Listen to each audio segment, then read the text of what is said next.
Hello, my name is Niamh Nail. I'm a School Inspector with the Department of Education. In this webinar, I would like to tell you why we believe it is important to engage with children and young people and how we promote the participation of children and young people in inspections. Firstly, I would like to give you a little background information about the Inspectorate. The Inspectorate is part of the Department of Education. We work with schools in early learning and care settings to help them to improve how they do things, and in particular, how they take care of and educate children and young people. For the remainder of this webinar, I will refer to schools for the sake of convenience, so please bear in mind that when I refer to schools, I am also including early learning and care settings and other education centres. Currently, there are over 140 inspectors approved to work across our education system. During inspections, inspectors meet with school leaders, teachers, parents and children and young people to learn more about the school. Our inspections have two aims. One, to find out how good the education is in the school, and two, to give advice to schools on how to improve the education provided. Now I will talk a little about why we think it is important to meet and talk to children and young people during our inspection visits.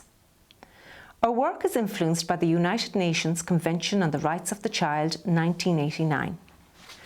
This important legislation gives children and young people the right to participate in all matters affecting them. Ireland ratified this convention on the 28th of September 1992.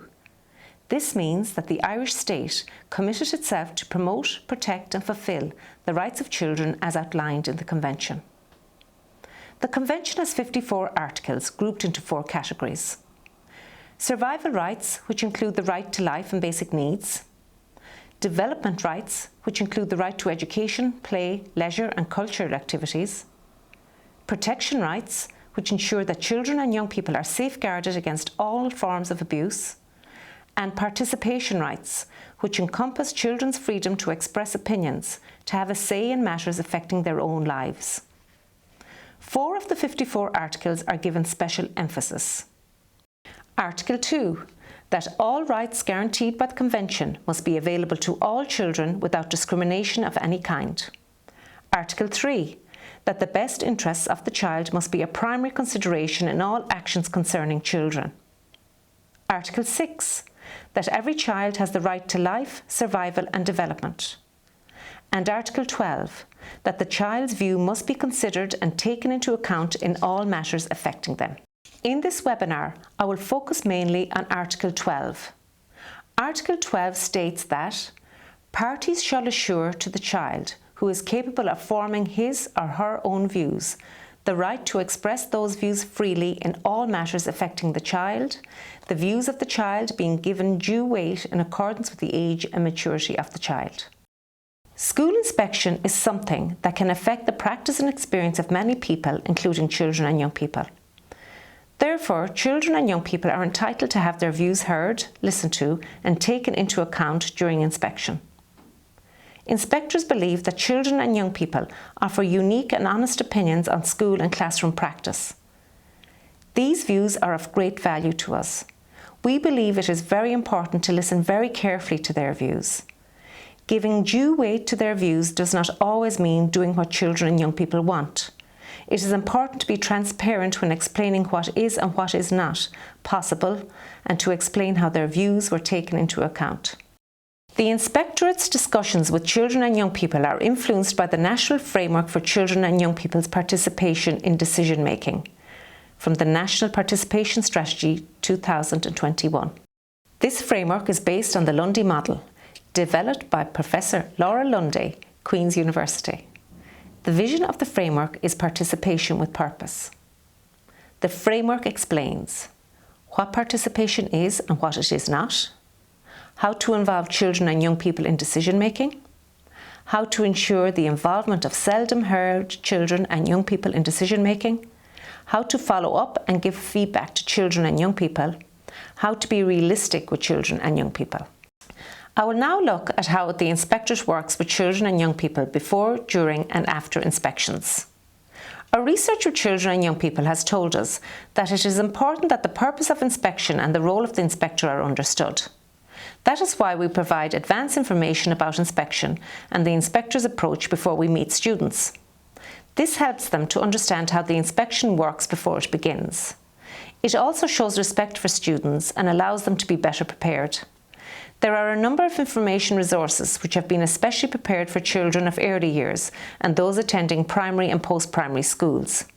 These resources were created in close consultation with children and young people. During inspection, both informal and formal consultation occurs between the inspector and children and young people. In the classroom, there is informal consultation by the inspector with children and young people when they talk about lesson content and their understanding of their work in particular curriculum areas. Formal consultation occurs in two main ways: using a survey and through focus group discussions. Our surveys and focus groups take children and young people's interests and skills into account. We work to ensure that involving children and young people is beneficial for the children, as well as for schools and the education system as a whole. As well as surveys, we use focus groups to listen to children and young people's views on aspects of their school experiences. A focus group is a conversation between a group of children and young people and the inspector. It is used because it may be easier for them to express their opinions in a small group. During focus groups, children and young people might be asked to talk about their favourite type of lesson, the ways they like to learn, what makes learning experiences fun for them, and what happens if they are finding learning difficult. We like to meet a variety of children and young people from different class and year groups and backgrounds, and with different interests. Taking part is voluntary. Active consent from both the child or the young person and the parent and guardian is necessary. This consent is renegotiable. That means that if a child or a young person wishes to opt out of the focus group, they will be facilitated readily to do so. During an inspection, we may also meet with groups of teachers, parents and the school principal, because their views and ideas about the school are also very important. Evidence from the focus group meetings is used, along with survey responses, evidence from other meetings with school personnel and parents, data from documents and the inspector's own observations to make judgments about how good the education is. We are continually seeking to improve how we seek, listen and take on board the views of children and young people. Currently, we are taking a three-phase approach to increasing the involvement of children before, during and after inspection. Before inspection, we sought advice from children and young people on what information is relevant to them before inspection happens and looked for advice from them on the most effective format to share that information with them. As a result, we have created a series of information leaflets, animated videos and an e-book for the early years. During inspection, we are continually looking at ways to improve our use of surveys and focus groups. We are working to ensure that our engagement with children and young people is enacted in a rights-respecting way, including informed consent and voluntary participation. So far, as part of this work, we have developed information notes and video resources in consultation with children and young people. This has helped to inform children about focus groups. All of these resources are available on gov.ie. After inspection, to date, we have shared information about an inspection in a school with school leaders, teachers and parents. In consultation with children and young people, we are looking at what and how we might also communicate with students following an inspection. Research is underway and we look forward to the outcome. And finally, inspectors are very aware of the importance of ensuring the fundamental right of children and young people to be part of every decision that affects them. Inspectors aim to take children's views seriously, bearing in mind their age and maturity. We recognise the unique and valuable contribution that children can make to the inspection process. We know that ensuring purposeful participation for our children and young people is a learning journey for the inspectorate as it is for schools. We also know that more needs to be done and we believe that we are heading in the right direction. We thank you for taking the time to listen to this webinar. Here are some useful information sources.